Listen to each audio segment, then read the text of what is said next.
If you work in hospital administration or, in clinical leadership, there is this ghost that haunts every single meeting you sit in. Mm-hmm. It's that tension between the balance sheet and the bedside. We all know the drill. We do. Clinical directors, they want more resources, more staff to ensure safety, and the administrators are just staring at these razor-thin margins, trying to keep the lights on. Right. It's always framed as a zero-sum game. You can have quality or you can have efficiency. Pick one. Yeah, pick one. And usually when you pull too hard on that efficiency rope, the clinical side, it's just a phrase. But what's so fascinating about the material we're looking at today, and this is based on the work of Timothy Simpson, a veteran critical care nurse, is that he argues this whole tension it's really a symptom of a structural gap. A gap. And if you fill that gap, you don't just get safer patients, you get a healthier bottom line. And that right there is the focus of this deep dive. We're going to unpack a role called the stat nurse. And I want to be clear right from the start, this is not about hiring more staff to do the same old thing. Yeah. This is about a very specific, a tactical role that's designed to act as a clinical safety net.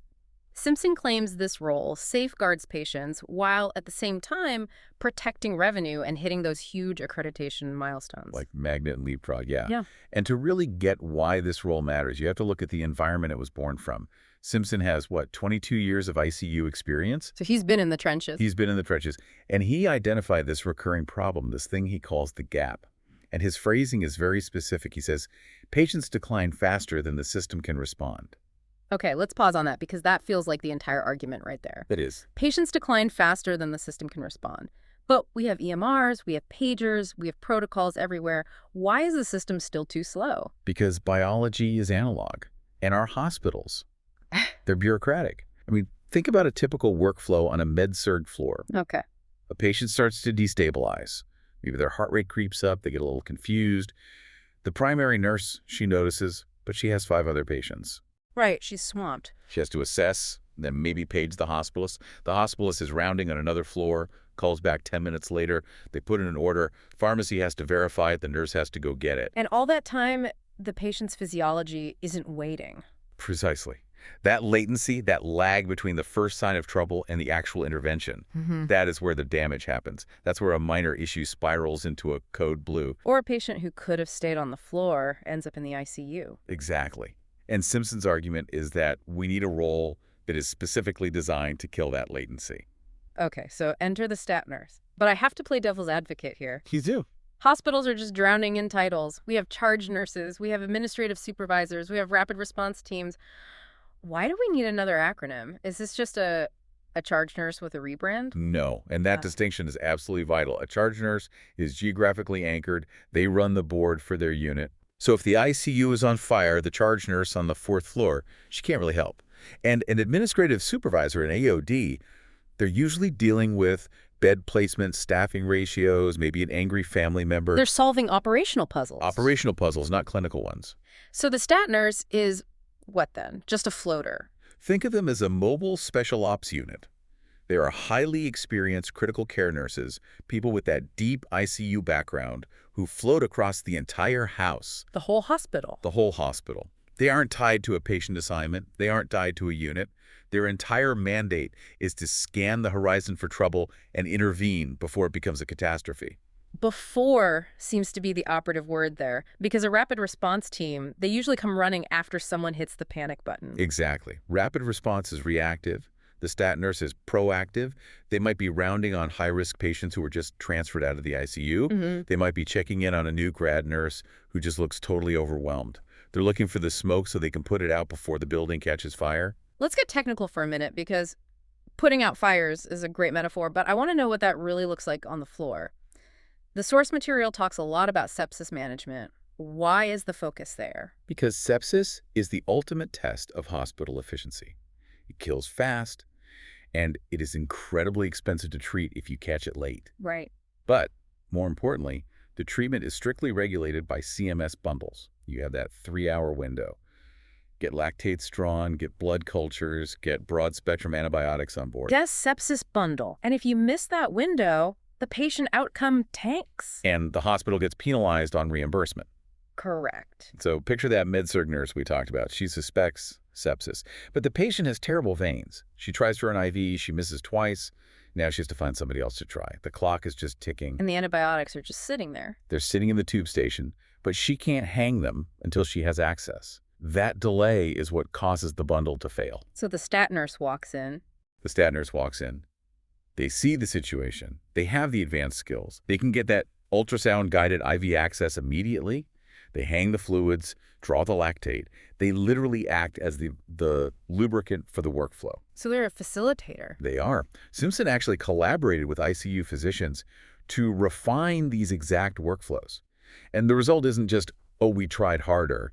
It's a measurable, data-driven drop in the time to intervention.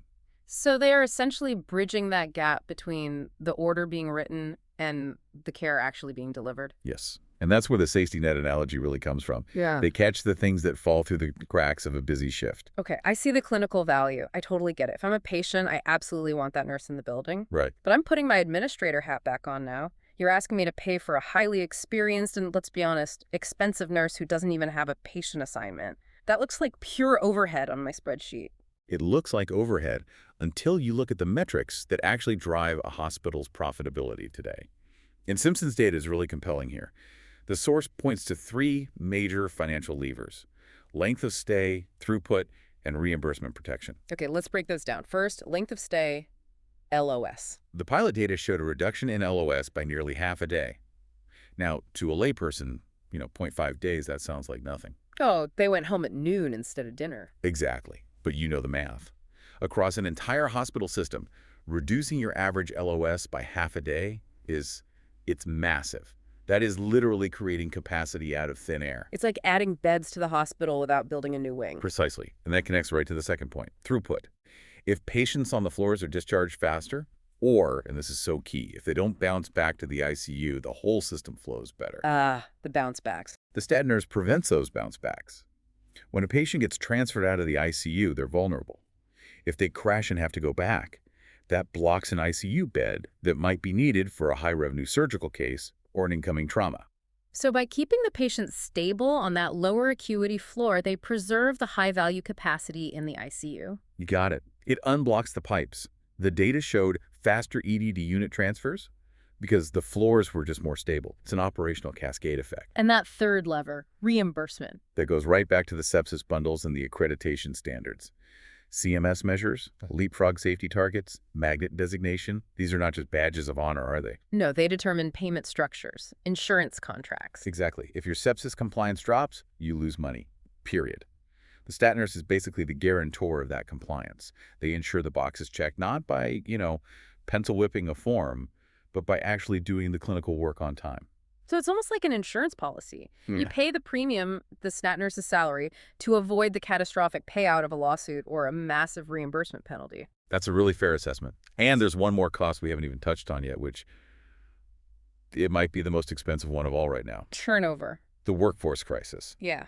You can't talk about hospital economics without talking about the cost of burning out your nurses. The source material really emphasizes culture and retention as a strategic output of this role. Okay, connect the dots for me. How does one floating nurse fix burnout for the entire staff? Well, think about the psychology of a brand new graduate nurse. We're seeing nurses enter the workforce with less clinical residency time than ever. They're green. They're very green. They get thrown onto a busy floor and suddenly a patient starts tanking. That feeling of isolation, of I don't know what to do and everyone is too busy to help me, it's traumatic. That's what drives people to quit in their first year. It's the fear of making a catastrophic mistake. Yes. Now imagine that same new nurse can call the stat nurse. A veteran with 20 years of experience shows up. They don't just push the new nurse aside. They mentor them. They say, okay, look at this rhythm. Here's why we're doing this. I've got your back. That transforms a moment of pure trauma into a moment of education. So it's real-time professional development, right there at the bedside. It is mentorship in motion. And the source explicitly links this to magnet standards.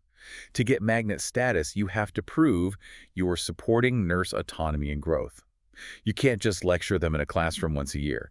The stat nurse provides that support at 2 a.m. when it matters most. That's interesting. It shifts the role from just being a fixer to being a stabilizer for the entire workforce. And we know that retention saves money. The cost to recruit and train a replacement RN is absolutely staggering. If the stat nurse prevents just 3 nurses from quitting in a year, that position probably pays for itself on that metric alone. So we have the clinical argument, we've got the financial argument, and now the cultural argument. It seems incredibly robust. So Sure. if this is so obvious, why isn't every hospital doing it? Is there a downside? Or is it just inertia? I think it's mostly inertia and the silo problem. Yeah. Budgets in hospitals are so fragmented. The nursing director pays the salary, but the operational savings from reduced length of stay show up on the CFO's ledger. And sometimes those dots just don't get connected. They don't. But Simpson's work is trying to bridge exactly that. The source mentions a plan for the future, a pilot expansion. What's the plan there? Yeah, so they're moving from a concept to a really structured 6-month pilot across more centers. And they'll be very scientific about it. They're not just going on vibes. They're Okay. tracking specific KPIs, throughput times, readmission rates, sepsis bundle compliance, turnover stats, and of course, mortality. That data-driven approach is smart. It moves the conversation from we need help to here is the ROI. Exactly. It frames the stat nurse not as extra help, but as a strategic investment in resilience. Resilience is a good word for it because the system is going to get stressed. We know that. Flu season, pandemics, staffing shortages, the stress is a guarantee. The stat nurse is the shock absorber. And that's a strategic argument. Yeah. You can't predict every crisis, but you can build a system that can handle crisis better. The stat nurse allows the primary nurses to focus on their assignments without being completely derailed by every single emergency. Because they know there's a designated resource to handle those spikes in acuity. They have backup. I want to circle back to something we touched on right at the beginning, that idea of the gap. As we wrap this up, I think that's the concept that really sticks with me. We so often blame individuals when things go wrong. That nurse missed a sign or that doctor didn't call back. Yeah. But what Simpson is suggesting is that the structure itself creates the failure. That is the most important takeaway, I think. In a system as complex as a hospital, you cannot rely on individual heroism to keep patients safe. You just can't. You have to design safety into the workflow. If you know that there's a dangerous lag time between a patient getting sick and the system responding, you can't just tell people to work faster. Yeah. You have to insert a mechanism that bridges that time. The stat nurse is that mechanism. It really challenges that old school mentality of lean staffing, doesn't it? Well. We spent a decade trying to trim every ounce of fat from hospital staffing models. But maybe we cut into the muscle. I think we did. And we are realizing that what looked like fat, unassigned time, floating resources, was actually the buffer that kept the system safe. Removing it made the whole system brittle. This role puts that flexibility back in. So for the leaders listening, whether you're in the C-suite or you're managing a unit, the question Simpson poses is pretty direct. If you look at your own data, where is your gap? Where are you losing time? And could a mobile clinical expert be the plug for that leak? And if you're losing money on sepsis or losing nurses to burnout, the answer might just be yes. The cost of that gap is almost certainly higher than the cost of the solution. That's a powerful place to leave it. The stat nurse isn't just a position. It's a strategy for closing the gap between the care we want give and the reality of a busy hospital. A huge thanks to Timothy Simpson's work for sparking this conversation. It's a great example of innovation coming directly from the front lines. Absolutely. Thanks for joining us on this deep dive. We'll see you next time.